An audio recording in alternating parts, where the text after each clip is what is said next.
Pasamos a continuación a la siguiente conferencia que va a dictar el ilustrísimo señor don Francisco Blanco García, académico correspondiente, que va a hablar sobre fenotipo RPOA, avances en la caracterización y predicción de la artrosis de rodilla más agresiva. Muy bien. Buenas tardes.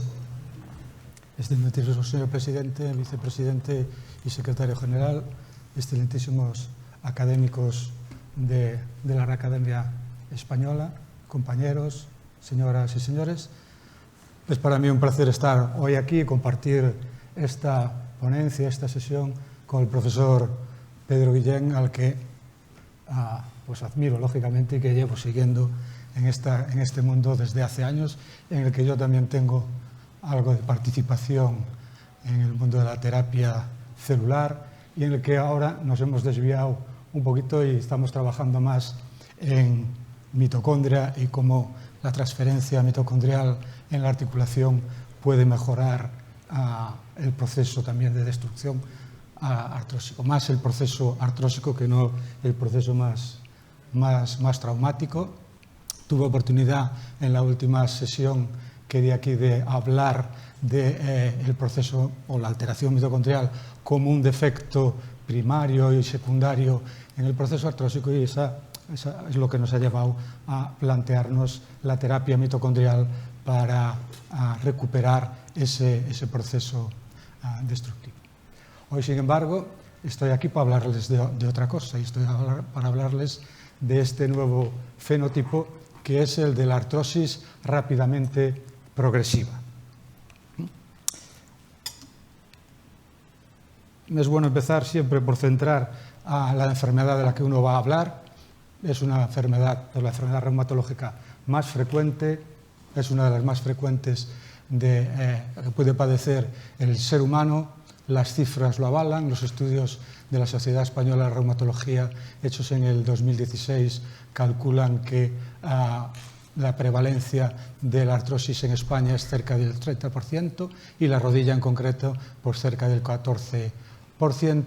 Esto lógicamente supone un impacto muy grande, y además el impacto va creciendo y la tendencia, como ven ahí, es que sea cada vez mayor, sobre todo porque tres de los elementos o de los factores de riesgo más importantes de esta enfermedad pues también van creciendo, que es el envejecimiento, la obesidad o el exceso de peso y también, se me ha olvidado el tercero, la práctica del deporte de forma intensa y en algunos extremos ya profesional. Precisamente gracias a este incremento de la patología y la importancia que tiene, pues cada vez investigamos más, trabajamos más en este área, y en los últimos años es verdad que creo que el avance ha sido importante.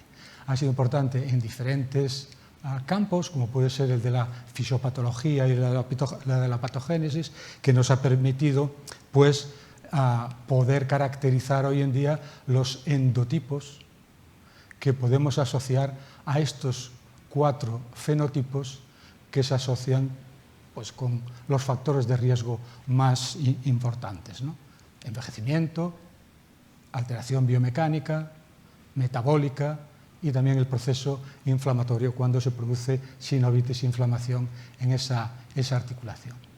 El conocimiento de estos procesos patogénicos en cada uno de ellos, como puede ser pues, la destrucción y la alteración, sobre todo en matriz extracelular de los tejidos, la presencia de apoptosis y de condrosenescencia, las alteraciones y disfunción mitocondrial del metabolismo celular, lipídico o glucídico y el desbalance inflamatorio, pues da lugar a que también vayamos mejorando poco a poco, por lo menos en cuanto a propuestas, en los diferentes tratamientos para frenar la patología en estos fenotipos en concreto. Es decir, hemos pasado de hablar de una única artrosis a por lo menos ya clasificarla en 4 fenotipos diferentes y plantearnos 4 opciones terapéuticas diferentes para hacerle frente.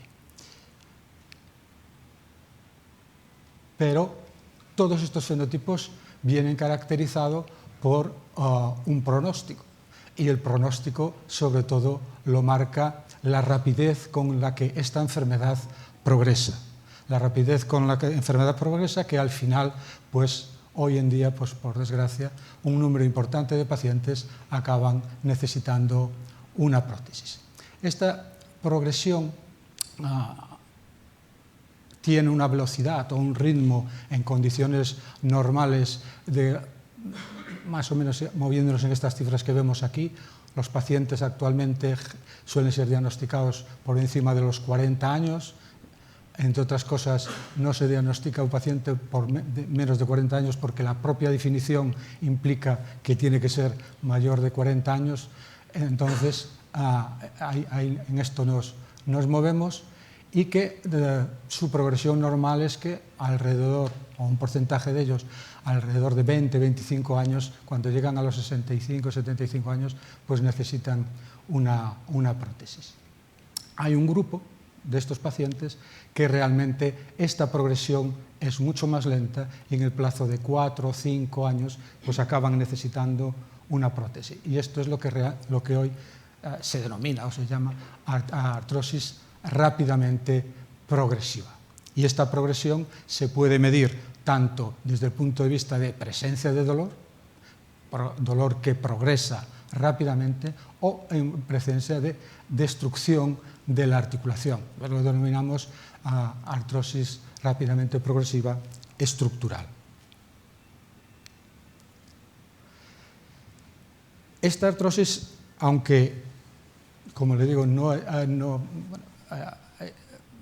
ha tenido la atención que ha merecido durante estos años, es una artrosis que realmente se conoce, como ven ahí, ya desde el 57, fue descrita por Forestier, pero en cadera, y es donde más siempre se ha identificado.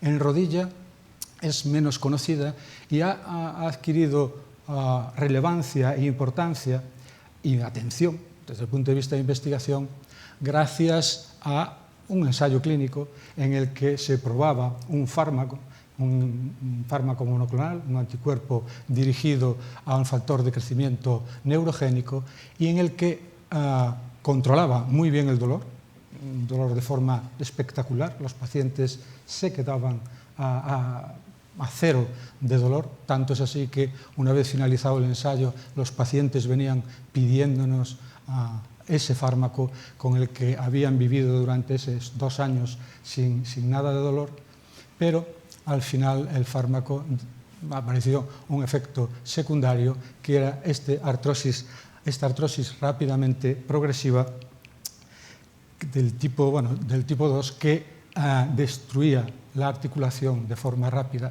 también, y lógicamente pues no fue aprobada por la FDA.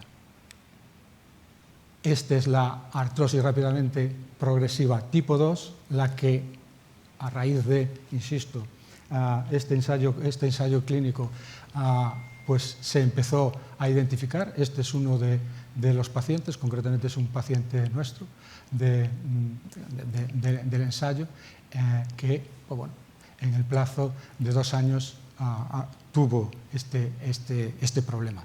Y esto es un problema pues, sobre todo estructural. En principio se interpretó como secundario a osteonecrosis, pero realmente no son osteonecrosis los que desarrollan este tipo de pacientes, estas lesiones, sino que son destrucciones de la articulación diferentes a la osteonecrosis.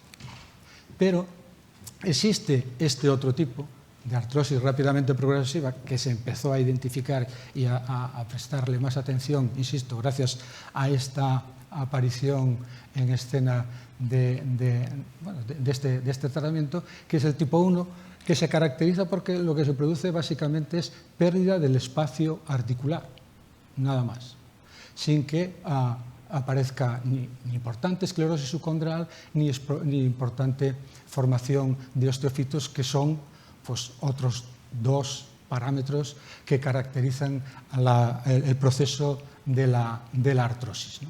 Y esta es la que de la que yo hablaré ahora y la que está centrando nuestra atención, bueno, y la de otros muchos grupos de investigación, ¿no? Es una artrosis que, bueno, lo primero que nos planteó y que planteó en la comunidad científica era cómo definirla, ¿no? Y qué criterios utilizar para definirla. Y básicamente se utilizan dos parámetros para hacer esta definición. Por un lado es el joint space width, es decir, el grosor del espacio articular, y el otro es esta escala radiológica de Kalgren y Lawrence que valora la articulación de forma conjunta en función de la pérdida del espacio articular, de la presencia y tamaño de los osteofitos y de la presencia y de la intensidad de la esclerosis subcondral. Y después el otro parámetro que se baraja es el tiempo, que como ven ahí, pues según los autores varía un poco más. Nosotros hemos propuesto esta, con la que estamos trabajando. Esto fue a raíz de una tesis publicada en el año 2023 y después un artículo posterior precisamente donde validábamos el papel de algún elemento mitocondrial en la artrosis rápidamente progresiva, y barajamos y jugamos con la escala KL porque es una escala que es mucho más fácil de graduar las radiografías que no tener que medir de forma, bueno, también manual o digital el espacio articular y ver cómo se va deteriorando. Esto obliga a que las radiografías siempre hay que hacerlas en una misma posición, en carga, porque si no la variabilidad es muy grande. Y nosotros, pues como digo, trabajamos con este criterio que además, como ven, es básicamente similar a estos dos, incluso este, pero lo que hemos propuesto es añadir también partir de pacientes que tienen escala KL2, llegar a 4, y también que lleguen a prótesis, cosa que ninguno de los anteriores grupos pues, se ha planteado. Con lo cual ampliamos más el número de potenciales pacientes. Para medir la progresión de dolor también existe otro criterio, y la artrosis rápidamente progresiva en función del dolor, pues se utiliza la escala WOMAC. WOMAC es un índice que consta de una serie de preguntas y en función de eso pues, se obtiene una puntuación, como máximo 20 puntos, y entonces se considera pues, que hay artrosis rápidamente progresiva si el delta es mayor o igual a 2 puntos, y siempre y cuando llega al final superior a 8 puntos sobre 20 en 24 meses, o por otro lado que el delta sea mayor de 4 sobre 20 y el dolor final también mayor en este caso mayor de 7. Y después también se introduce este otro tipo de dolor o parámetro de dolor, que es dolor inicial desde un principio alto, más de 8 sobre 20, y que se mantiene en el tiempo, ¿no? Que es lo que sería el dolor sostenido. La curva de evolución de los pacientes con dolor también es muy variada. Lo clásico es esta, en la que van progresando, pero muy poquito en el tiempo. Hay algunos que se quedan o que reducen incluso y llegan a tener el mismo dolor que en la fase previa, pero nosotros nos estamos refiriendo a esta artrosis rápidamente progresiva. ¿Qué relevancia tiene? Pues como pueden entender y fácil de deducir es que estos pacientes con artrosis de dolor rápidamente progresivo pues tienen mucho mayor riesgo de llegar a necesitar una prótesis articular. Estos son los datos de la corte OAI. La corte OAI, de ella hablaré continuamente a lo largo de la exposición, es la corte americana del Instituto Nacional de Salud, a la que hemos podido acceder gracias a poder concursar presentando proyectos al NIH, y te permite pues, tener acceso a 5.000 pacientes seguidos durante 10 años con visitas anuales y en las que pues hay estudios genéticos hechos, tienen todo el GWAS de toda esa población, tienen radiografías hechas de seguimiento, tienen resonancias también hechos en ese seguimiento y tienen marcadores proteómicos gracias a que nosotros les hemos hecho todos los marcadores proteómicos a esa corte. Con lo cual estamos muy familiarizados. Entonces, como ven, claramente pues, la relevancia clínica de los pacientes que sufren esta enfermedad pues, es importante y que de alguna forma hay que detectar de forma lo más rápidamente posible. Actualmente existen ya ciertos biomarcadores que se asocian con mayor riesgo de sufrir esta enfermedad, ¿no? Todo esto está hecho sobre todo de estudios epidemiológicos, retrospectivos y también prospectivos. Sabemos que hay una serie de factores demográficos que influyen, sobre todo pues, al sexo femenino y en las mujeres pues, a partir de la edad de la posmenopausia, más frecuente en gente mayor y a partir de artrosis ya con grado KL2. También si hay previas alteraciones estructurales en la articulación, o bien problemas de ligamentos cruzados, de meniscopatías de diferente nivel o antecedentes de traumas importantes en la articulación, alteraciones metabólicas, ¿no? El BMI es uno de los factores también asociado a este fenotipo y después pues ya también problemas en la alineación, sobre todo si hay genos varus o valgus importantes. Hay también estudios de asociación hechos en cuanto a diferentes biomarcadores bioquímicos, tanto proteínas. Nosotros hemos trabajado con varias de ellas en la corte del NIH. Pues a la hora de hacer los estudios era en lo que hemos trabajado y hemos analizado, pues la COMP, metaloproteasas y también proteínas de fragmentos de colágeno, biomarcadores inflamatorios, sobre todo por el fenotipo inflamatorio asociado a la sinovitis, marcadores genéticos, ahí tenemos el marcador genético que hemos propuesto, variante mitocondrial del DNA de la mitocondria asociado también a este otro gen, el TP6063, epigenéticos. También hay estudios hechos a través de vesículas, marcadores midiendo el contenido de las vesículas en el líquido sinovial. Y por último, hay marcadores de imagen. Y sobre todo los marcadores de imagen están centrados en la resonancia. La resonancia aporta una información muy importante y muy valiosa para poder predecir este tipo de problema. Hay sobre todo lo que son las BMLs o lesiones de edema óseo que aparecen en los cóndilos o en los platillos tibiales. Eso marca mucho ya el mal pronóstico en estos pacientes. Lógicamente las lesiones meniscales que se puedan, o estructurales que se puedan ver ahí. La extrusión meniscal es otro de los factores de riesgo importante.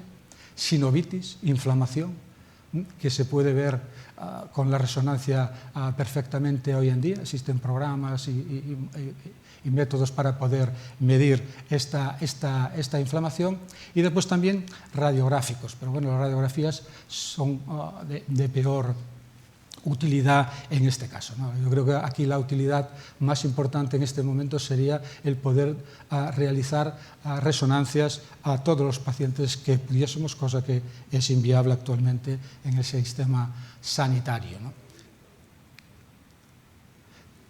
Entonces, como pueden ver, existe suficiente información de la que se dispone para poder pensar o poder ya definir la existencia de un fenotipo que sea el fenotipo de rápida artrosis, rápidamente progresivo, en función de todas estas variables que que les he presentado. Con lo cual, sería lógico empezar a hacer algún análisis, ¿no?, multimodal, integrativo, combinando todas estas variables de asociación y poder desarrollar modelos, ¿no?, que predigan qué paciente va a desarrollar artrosis rápidamente progresiva. Eso se ha empezado a hacer. Se han publicado este año 2 grupos, ha presentado ya el primer modelo predictivo para definir o predecir esta artrosis rápidamente progresiva, pero tiene 2 limitaciones ese modelo, desde mi punto de vista. Una de ellas es que baraja solamente variables clínicas, que está bien, pero no han hecho variables moleculares, y 2, no han validado su modelo en otra corte, ¿no? Y eso es lo que nosotros hemos hecho y hemos enviado a publicar, y yo les vengo a mostrar de aquí.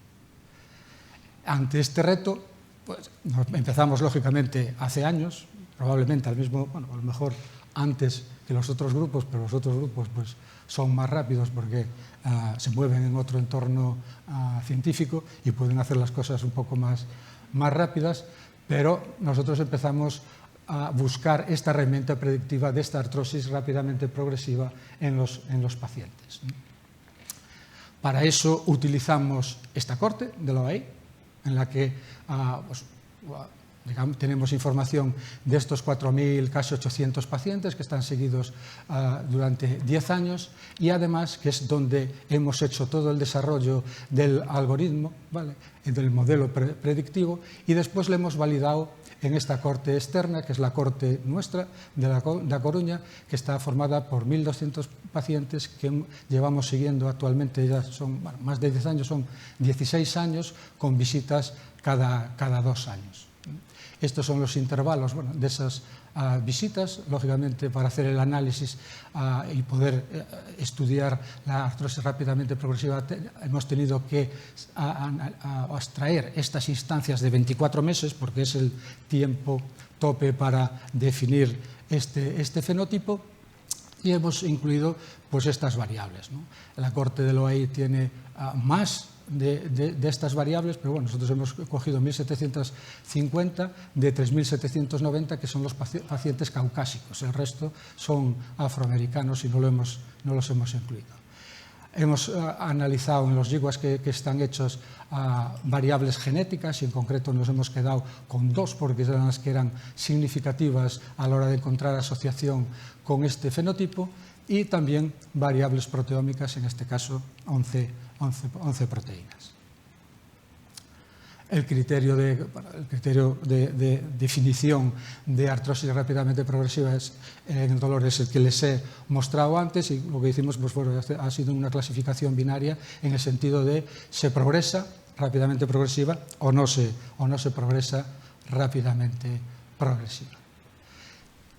A la hora de analizar estas 3 conjuntos de variables, lo que hemos hecho ha sido dividirlo en dos modelos diferentes. Uno es un modelo que asocia variables clínicas con las genéticas, y otro al que se le añade variables proteómicas con esos números. Y los hemos clasificado, lógicamente, analizado en función de si progresan rápidamente o no progresan rápidamente. En este método de estudio y de identificación para llegar a este modelo de predicción, pues se han pasado estas 4 fases, que son las 4 fases básicas desde el punto de vista de análisis de las muestras y de desarrollo de los modelos para conseguir la precisión y los estándares necesarios que nos dicen que el modelo puede ser útil para lo que queremos. Primero, un procesado de todas las variables que se habían realizado. Hemos entrenado y hecho una validación interna utilizando estos 5 algoritmos supervisados que se muestran ahí, y después pues, bueno, se han optimizado con hiperparámetros para sobre todo calcular pues, el área bajo la curva Precolin, y después pues, incluso pues, bueno, se ha hecho en un subgrupo de test con 1000 interacciones, la validación interna del instrumento. Y después pues, bueno, se seleccionaron las variables correspondientes, mostraré algunos resultados, y se hizo la validación externa en Procoa. Toda esa primera parte fue desarrollado en lo que fue la corte del OAI. Por mostrarlo así un poco más visual, pues a partir de la base de datos en la cual pues hay todas estas variables clínicas, radiográficas y también moleculares, pues se agruparon en dos poblaciones, en dos grupos. En la primera se hizo todo el desarrollo, utilizando estos instrumentos de clasificación, algoritmos de clasificación supervisados, y después el mejor que hemos escogido, pues se validó en este test, ¿vale? Este grupo de test. Las variables genéticas salen del GWAS de la corte OAI, así como del estudio proteómico realizado. Y estos son los resultados, es decir, el modelo de predicción de artrosis progresiva rápido pues obtiene esta curva, ¿no? con unos valores que están por encima de 0,8.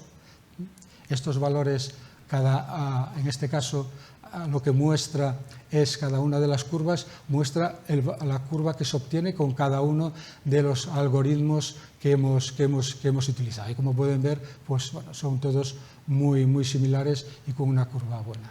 Y aquí pues, se lista el número de variables al final con que nos hemos quedado. Partimos de 356 variables inicialmente, ¿vale? De estos 3.300 pacientes, pero al final pues bueno, nos hemos quedado con este modelo que incluye 19 variables. Cuando le añadimos la parte proteómica, el modelo empeora e incluso las variables, la importancia de las variables dentro del modelo tampoco es muy buena. Entonces lo que hicimos decidimos fue centrarnos en el variable clínico, en el modelo clínico y genético, y sobre eso trabajar para obtener buenos resultados. Sobre todo vimos que el modelo clínico genético proteómico no nos funcionaba bien cuando fuimos a validarlo en la corte Procoa, y sobre todo cuando calibramos la curva, ¿no? Vimos que el genético nos salía mucho mejor que lo que era el proteómico, el combinado con proteínas. Y asimismo la precisión, ¿no? La curva de precisión no tiene nada que ver una con otra. Con lo cual nos pasamos a este modelo. Este modelo de predicción tiene 19 variables, 16 clínicas, una radiográfica y 2 genéticas. El gráfico muestra la importancia y el peso de cada una de las variables dentro del modelo. Esta que destaca más es la graduación de la escala KL, el valor radiográfico, y después pues por aquí andan los 2 genes en la escala, en un punto medio, anda el BMI por ahí, después el resto son valores asociados o sacados de la escala de WOMAC. Y este otro gráfico lo que nos refleja es el peso de estas variables en el modelo, sobre todo si es de riesgo o si son protectoras, y también pues bueno, la importancia, ¿no? La relevancia. Se me ha olvidado. Los dos genes asociados, pues estos dos, uno asociado al estrés oxidativo y a la disfunción mitocondrial en tejidos musculoesqueléticos, con lo cual nos quedamos muy contentos porque sigue reforzando nuestra investigación en otra línea, y el implicado en el dolor nociceptivo, que también nos quedamos contentos porque le da sentido al nuestro. El siguiente paso fue, de alguna forma, ver la utilidad de esta curva, ¿no? A pesar de que era una curva que tiene ya veis, un área bajo la curva de 0,86, cuando la validamos en nuestra corte baja 0,74, cosa que es normal. Generalmente siempre se pierde precisión, ¿no?, a la hora de validarla en una corte externa, pero aún así lo que hicimos fue buscar, ¿no?, definir los umbrales que clínicamente pueden ser útiles para nosotros en clínica, ¿no?, en el trabajo del día a día. Y para eso utilizamos estos índices o los scores en F1 y F5, de forma que en el score nos da 2 puntos de corte en el cual establecemos un umbral de sensibilidad y un umbral de especificidad para tomar decisiones, de tal forma que podemos establecer estos 3 grados, pacientes que una vez son sometidos a esta curva, pues nos dan unos valores por debajo de 0,26, con lo cual es muy baja probabilidad de tener progresión. Si está por encima de 0,40 es muy alta, y si está en intermedio, pues lógicamente es incierto. Y esta herramienta nosotros proponemos utilizarla para seleccionar a los candidatos a ser sometidos a resonancia, de forma que someteríamos a resonancia solamente a los que tienen alto riesgo, y también nos ayudarían a intensificar de alguna forma los tratamientos y dirigir el tratamiento a este tipo de paciente. De tal forma, para concluir, mandar estos mensajes, es decir, la identificación de este fenotipo de artrosis rápidamente progresiva tiene gran relevancia clínica. Existen actualmente ya hoy criterios para clasificarlos. El objetivo no debe ser diagnosticar las artrosis rápidamente progresivas, sino que tiene que ser predecir qué paciente la va a desarrollar, y actualmente ya es posible empezar a hacer esta predicción, y nosotros planteamos esta herramienta para hacer selección y un uso más lógico de la resonancia magnética en nuestro sistema sanitario, y también en utilidad para ensayos clínicos, donde incluir a estos pacientes con ensayos clínicos pues puede facilitar encontrar dianas terapéuticas para frenar la progresión de la enfermedad, porque uno de los problemas de los ensayos clínicos es que son muy lentos, porque la progresión de la enfermedad es lenta. Al final los estudios se van a 2, 3, 4 años y bueno, pues no siempre se quiere invertir en ese tipo de estudios. Y nada más. Muchas gracias por su atención. Y perdón por el retraso. Muchas gracias, doctor Blanco. ¿Algún señor académico desea intervenir? Doctor Seoane. Muchas gracias por una presentación muy sistemática, como otra que hemos tenido por parte del mismo conferenciante, un trabajo de gran interés. Científicamente no ha ido de la solidez del trabajo. Yo quisiera dar un salto ahora al cribado posible de la población, porque claro, todo esto son muchos factores muy complejos: proteómica, genética, resonancia magnética. Un cribado por resonancia magnética tendría 2 inconvenientes. Primero, sería resultados tardíos, la enfermedad ya habría empezado a avanzar, y segundo, probablemente no es posiblemente viable en términos prácticos. Entonces, si hubiera que hacer un cribado poblacional amplio, ¿cuál de las metodologías sería más práctica y más viable? Muchas gracias.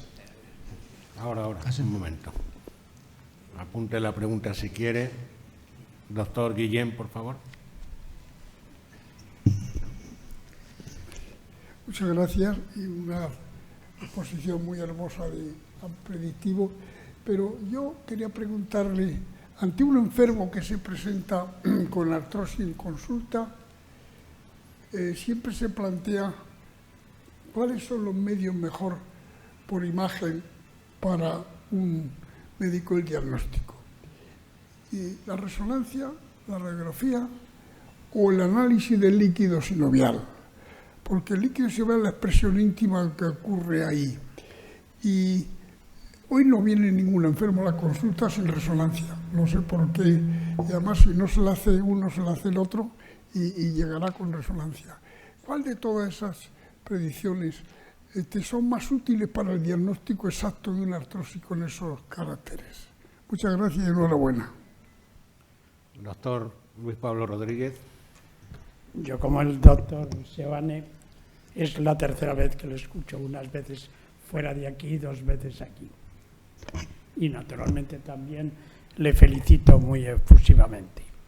Pero como decía el profesor Guillén, nos vienen ya con la bolsa, no es que haga propaganda del Corte Inglés, y con la resonancia incluida y doliéndoles la rodilla. Pero ha dicho en un momento que intervendrían factores biomecánicos. Entonces, la mayoría de los pacientes que vemos, pues nos dicen que si esa rodilla, que si les van a tener que poner una prótesis. Y nuestra consideración de siempre, como médicos rehabilitadores, es vamos a ver la evolución, porque, como decía el profesor Guillén, un cirujano ortopédico poniendo una prótesis no cura la artrosis, ni nosotros médicos rehabilitadores tampoco curamos la artrosis. Pero siempre observamos una cosa, que normalmente una artrosis de rodilla, es decir, no es derecha e izquierda y similarmente, etcétera, etcétera. No, es de la rodilla derecha a la rodilla izquierda. Y es un paciente, como también decía el doctor Guillén, pues tenemos que saber si le han puesto un PRP hace tiempo, que ahora se utiliza para todo, o le hemos hecho una radiofrecuencia en gemelos para quitarle el dolor, o le hemos hecho infinidad de cosas, o le han hecho. Y a lo mejor no le han hecho lo más clásico, que es lo que decía también del screening o de las pruebas previas, como son las biomecánicas. Son sujetos que tienen una dismetría tremenda de un miembro sobre otro, que llevan 30 o 40 años con una progresión, no solo la obesidad, sino con un tobillo, a lo mejor con una osteocondritis que no se cura, pero que tiene una pronación, una supinación del pie que es anómala, y en el pisado y el balanceo siempre están sobrecargando, no que ya tiene un genuvaro exclusivo, etcétera, etcétera, pero una serie de normas biomecánicas que tal vez serían las primeras que hay que ver. Entonces, me gustaría saber si alguno de esos screening, como decía antes el profesor Guillén, se hacen previamente o solo se ven, que está muy bien, muy interesante, las proteomas, etcétera, etcétera, que no voy a repetir para no pasar media horas. Quisiera saber si eso se hace realmente o no. Muchas gracias. Doctor Mayor, por favor. Muchas gracias. Me ha parecido también una excelente presentación. Tenía una curiosidad, una duda en relación con los análisis proteómicos o de proteínas, más bien, porque me ha parecido entender que se trata de determinación de un número determinado de proteínas por técnicas inmunológicas. Me gustaría saber si estos marcadores, probablemente relacionados con daño tisular o con procesos inflamatorios, si se sabe si tienen también, si varían durante el curso, durante la evolución de la enfermedad, y si eso puede aportar también algún dato de interés para el seguimiento de estos pacientes. Muchas gracias. Doctor Maojo, por favor. Muchas gracias.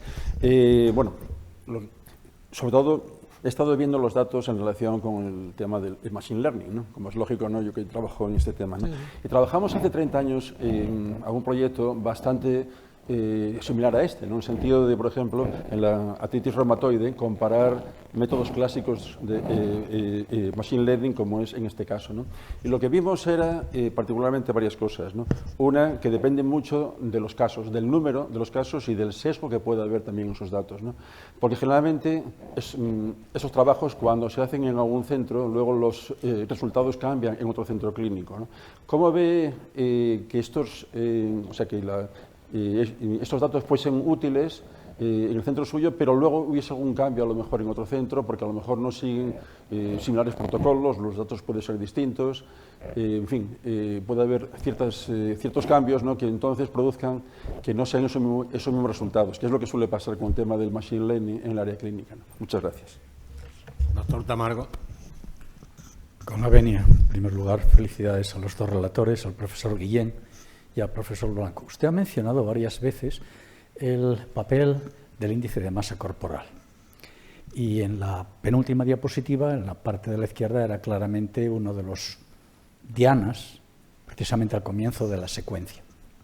En este momento tenemos fármacos que reducen, estoy pensando, semaglutida 15-18%, pero en el caso de tirzepatida, se ha llegado a reducir en más de un 35% el peso, 25% el peso corporal, en más del 35%. ¿Qué esperaría usted con estos dos fármacos que además tienen acciones directas sobre la mitocondria, que sabemos que son capaces de revertir diversos procesos, desde la apoptosis mitocondrial hasta todos los factores? ¿Qué esperaría usted? Tenemos datos, el año pasado salió ya el primer New England, en el cual pues yo diría que era lo que uno espera. Si hay una sobrecarga de presión sobre las rodillas, si yo evidentemente reduzco 20 kilos, pues lógicamente mi paciente va a tener menos síntomas, menos dolor y mayor capacidad funcional. Me gustaría oír su opinión al respecto. Aprovecho que está usted aquí para hacerle la pregunta y reitero mis felicitaciones. Gracias. Doctora Herrero, por favor. Con la venia, señor presidente. En primer lugar, felicitar a los dos ponentes, al profesor Guillén, como siempre, y también a usted, nuestro colega de Coruña, que me ha parecido un estudio muy adecuado y muy amplio. Pero, claro, ha dicho tres factores. Uno, la edad, el envejecimiento es lógico, la obesidad y el ejercicio excesivo. Y entonces nos estamos encontrando con que está aumentando muchísimo la artrosis, ya no solo como enfermedades profesionales, sino del deporte. Con estos resultados que usted ha tenido, sobre todo con el GWAS, los dos factores genéticos y los factores predictivos, van a poder decir a las personas que tienen que limitar el deporte y que un deporte excesivo no es beneficioso para la salud a largo plazo, sobre todo si se quiere envejecer bien, saludablemente, con una longevidad adecuada. Muchas gracias. Y la última intervención, el doctor García Sagredo. Bueno, pues también me uno a las felicitaciones porque nos ha definido muy claramente un endofenotipo de un proceso patológico y además con un estudio magnífico en ese sentido. Yo voy un poco por lo que ha planteado el profesor Seoane y ahora también la profesora Herrero, un poco sobre lo que son, digamos, los factores de riesgo predictivos. Lógicamente, en la medicina moderna, en la medicina actual, los índices poligénicos de riesgo son los que personalizan la medicina y además tienen un impacto tremendo en lo que es ya salud pública, desde luego. Ha mencionado al principio de su charla que había un polimorfismo de un gen mitocondrial. Luego ya en el estudio de GWAS ha salido también otro gen, que es el DUXA, que parece que tiene que ver con la homeostasis mitocondrial. Pero lo que sí me gustaría es saber, si es que se sabe en estos momentos, si lo que nos aportan tanto el polimorfismo mitocondrial como este otro gen tiene que ver con factores de riesgo o de predicción, porque es totalmente distinto. Algo que nos avisaría de un riesgo, que es un poco lo que planteaba ahora la profesora Herrero, o sencillamente sería de predicción, con lo cual sería más bien un índice para lo que puede ser la conducta terapéutica en un momento determinado. Muchas gracias.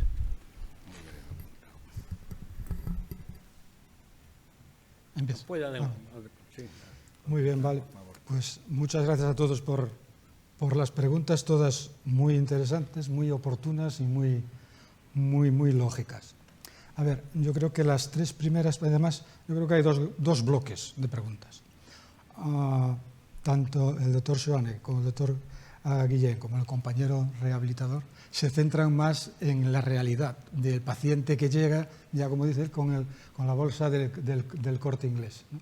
En el que ese paciente, ahí poca predicción vamos a poder hacer, porque realmente ese paciente ya viene diagnosticado y con todo hecho. Es decir, eso no es el enfoque esto no va dirigido a ese tipo de paciente que ya llega a la consulta y está ya bien diagnosticado y se identifica perfectamente el problema que tiene y que poco podemos hacer o poco estamos haciendo, ¿no?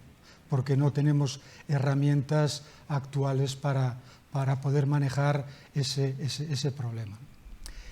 El cribado de la resonancia, esto, es decir, el instrumento de cribado sería este análisis, sería utilizar esto, utilizando 16 variables clínicas, que las sacas, la radiografía, que bueno, lo podíamos hacer sin radiografía también, pero bueno, el estudio está hecho con radiografía. La radiografía y 2 variables genéticas. Que esas 2 variables genéticas pues, es relativamente fácil de hacer, ¿no? Porque eso se hace en una PCR, cualquier laboratorio en un hospital, igual que nos hacen otros marcadores, nos lo pueden hacer. Entonces, una vez que combinas esos datos clínicos, iría dirigido al paciente que viene a consulta por primera vez, al médico de cabecera, primera o segunda, tercera, el inicio. Y ahí hacerle ese test. Igual que ahora que cuando nos viene un paciente con artritis, al médico de cabecera se le pide ya factor reumatoide o se le piden anti-CCPs rápidamente, porque es un marcador fácil de hacer, sería hacer esto. Y si tiene un riesgo elevado, por encima de 40, entonces hacer la resonancia.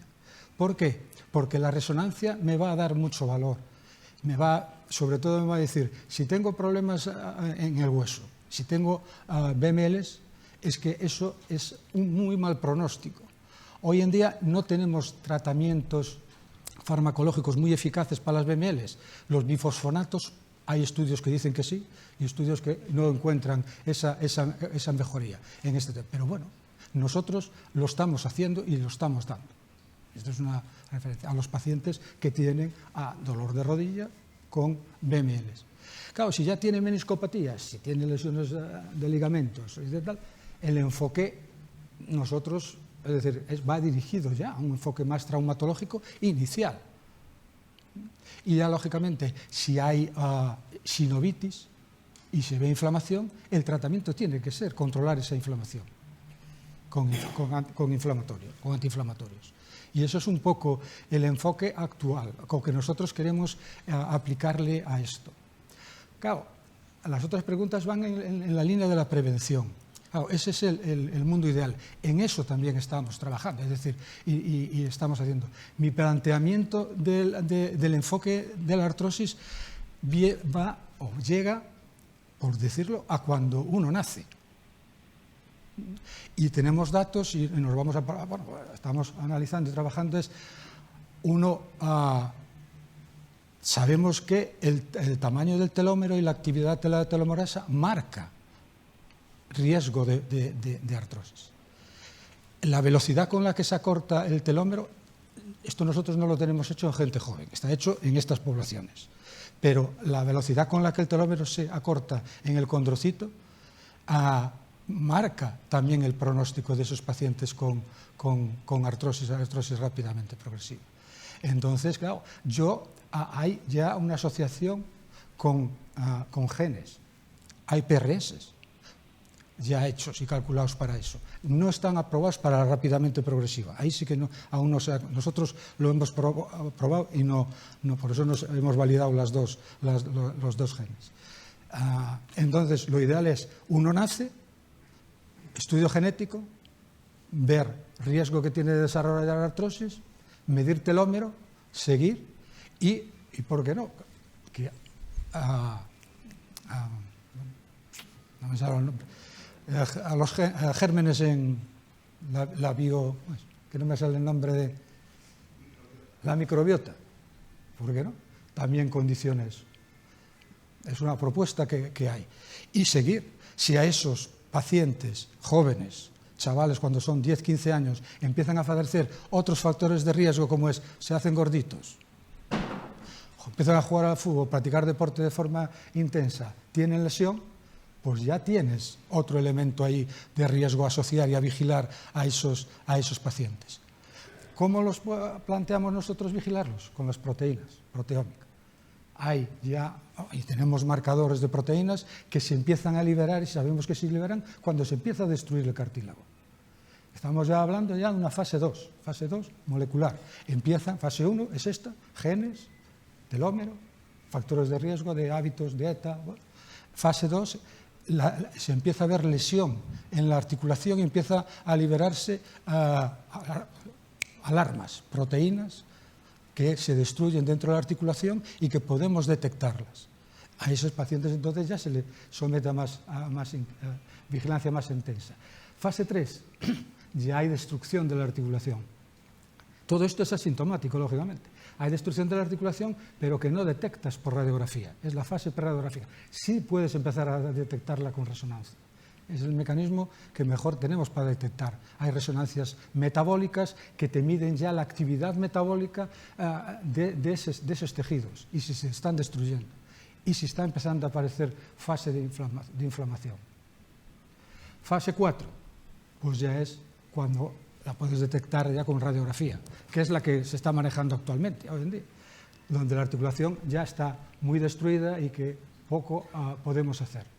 Y eso es un poco, y nosotros ahora este instrumento lo planteamos para la fase del paciente sintomático que viene a consulta, tiene dolor, porque si no, no va a consulta, y ya vienen con radiografía, pues bueno, si viene con radiografía hecha, normalmente sí, pues es un parámetro más, se le hace un test de cuestionario, se le hace unas determinaciones de genes, 2, haces la predicción, el cálculo, tiene un score alto, entonces haces una resonancia, de esta forma con la resonancia tienes más información de por dónde va el daño estructural si se está produciendo, incluso puedes clasificarlas en fenotipos y puedes hacer tratamientos un poco más dirigidos. El tratamiento con GLP es un tratamiento que está abriendo muchas puertas, ¿no? Sobre todo por la vía del adelgazamiento.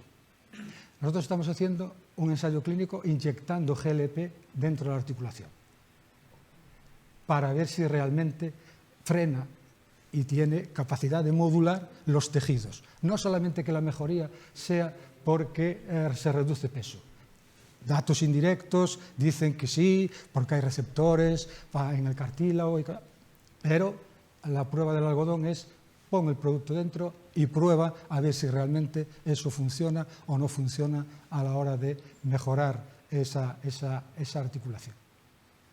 Y yo creo que no me quedé, que contesté a algo de los datos de Víctor. Tienes toda la razón, Víctor. De hecho, a la propuesta que hay, a ver, las definiciones estas que están aquí rápidamente progresivas y tal, surgen de un proyecto europeo, un IMI, es un IMI, el PROC. Es un proyecto europeo en el que estamos 32 grupos europeos trabajando en esto, ¿no? Y cruzándonos datos. Ahora empezaremos a mandarnos datos y cruzar y validar las cortes. Piensa que este instrumento nosotros lo validamos en nuestra corte, desarrollado en una corte americana. Tiene ya su relevancia, ¿no? Que se desarrolla en una corte americana y lo vas a aprobar pues, en una corte poblacionalmente diferente, ¿no? y se valida. Bueno, pues ya tiene su peso. Ya si después esos datos los pasas a otro compañero. Yo les planteaba a estos dos que han publicado antes que nosotros a intentar coger los tres instrumentos y validarlos todos de forma cruzada, ¿no? Para ver si realmente funciona. A ver, ya te diré. Pero sí que eso va por ahí. Y en esta corte, en este proyecto europeo, el primer paquete de trabajo es todo de manejo de datos y armonización y de intentar poner todo de una forma en una base de datos federada, todo este jaleo de ahora de los proyectos europeos que supongo que al final tendrá y servirá para validar. Muy bien, pues muchísimas gracias, doctor Blanco. Creo que somos la única Real Academia del Instituto de España que tiene actividad durante el mes de julio, pero la verdad es que yo creo que vale la pena, ¿eh?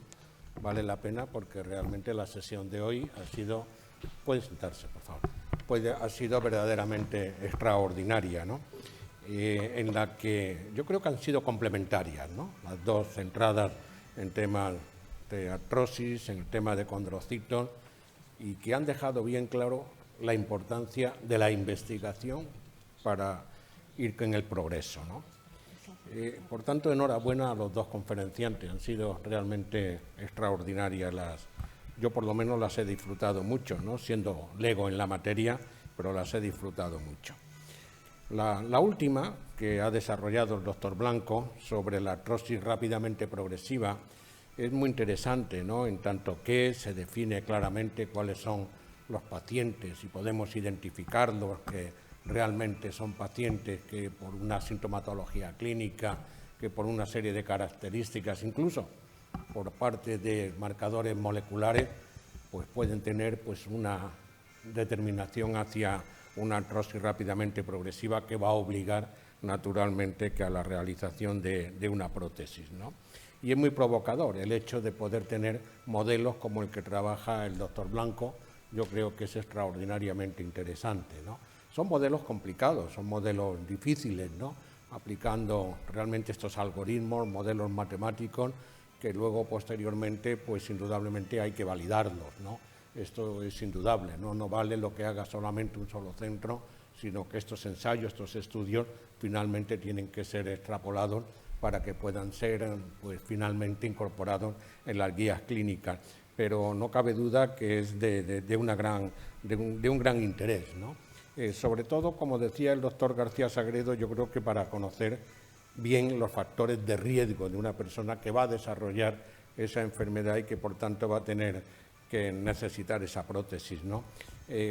Probablemente habrá que trabajarlo un poquito más estrechamente para ver si además puede ser de predictivo en el sentido de que realmente cambie la actitud, porque si es rápidamente progresiva, al final la prótesis es obligada independientemente de que uno lo haya podido identificar con modelos o sin modelos, ¿no? Pero por eso sería extraordinariamente interesante, ¿no? Claro, él titulaba en la conferencia fenotipo, lo cual quiere decir que estaba pensando, yo cuando lo vi el título digo, pues seguro que está pensando también en el tema del genotipo, ¿no? Indudablemente detrás de un fenotipo tiene que haber un genotipo. Identificar a esos pacientes, pues indudablemente sería extraordinario, ¿no? Para poderlos incluso educar y hacer una política preventiva si tuviéramos los datos desde que son personas, bueno, cuando son todavía pequeños, ¿no? Bueno, es un campo realmente abierto y un campo de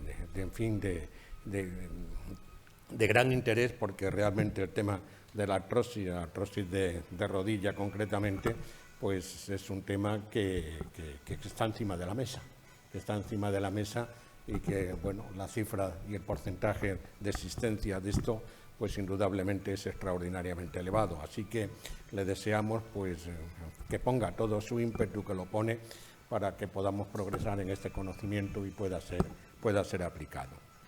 La otra conferencia la ha dictado el doctor Pedro Guillén sobre el tema del cultivo de condrocitos autólogos, en el cual él lleva ya inundándonos de conocimientos desde hace ya, pues, 30 años, ¿no? Realmente es un pionero en este campo y así lo hemos visto claramente en su magnífica exposición, ¿no?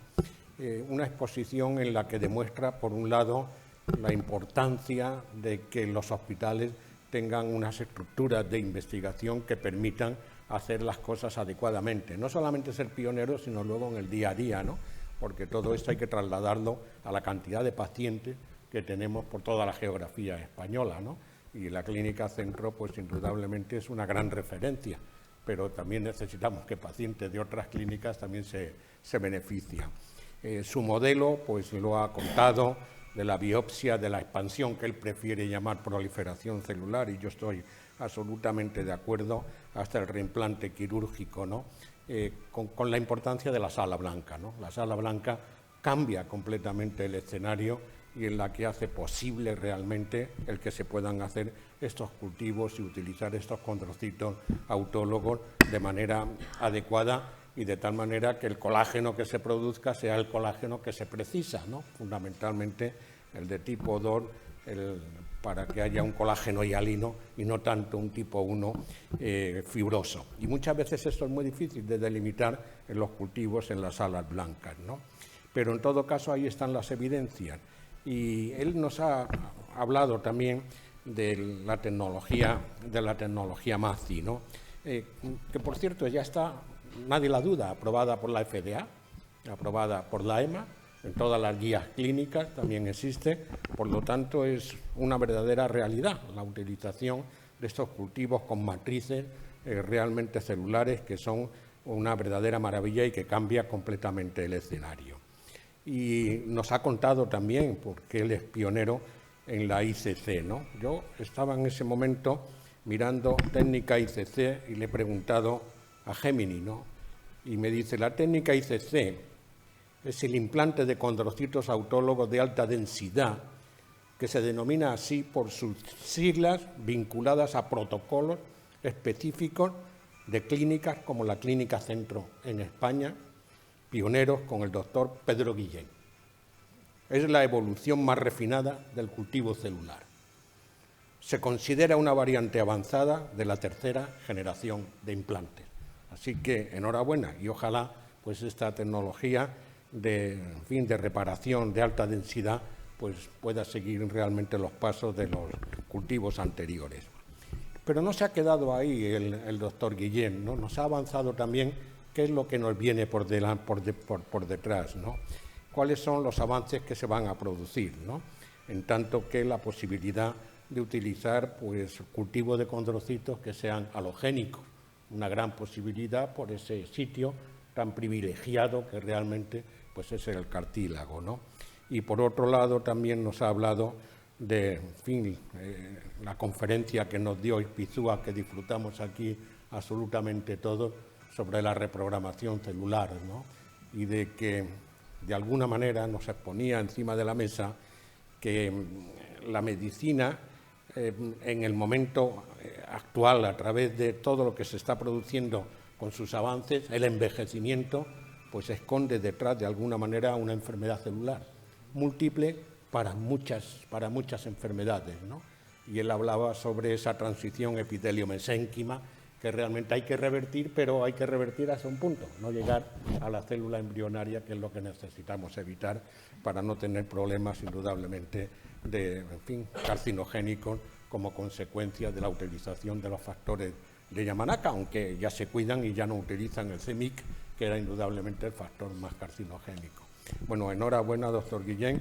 He disfrutado mucho de su conferencia y, agradecerle sus estudios y esperar que todas las tecnologías nuevas, pues incluso los resultados puedan ser mejores de lo que tenemos en el momento actual. Muchísimas gracias a todos y les recuerdo que todavía el martes que viene tenemos una sesión, la última, lo que nos queda todavía una. Levantamos la sesión.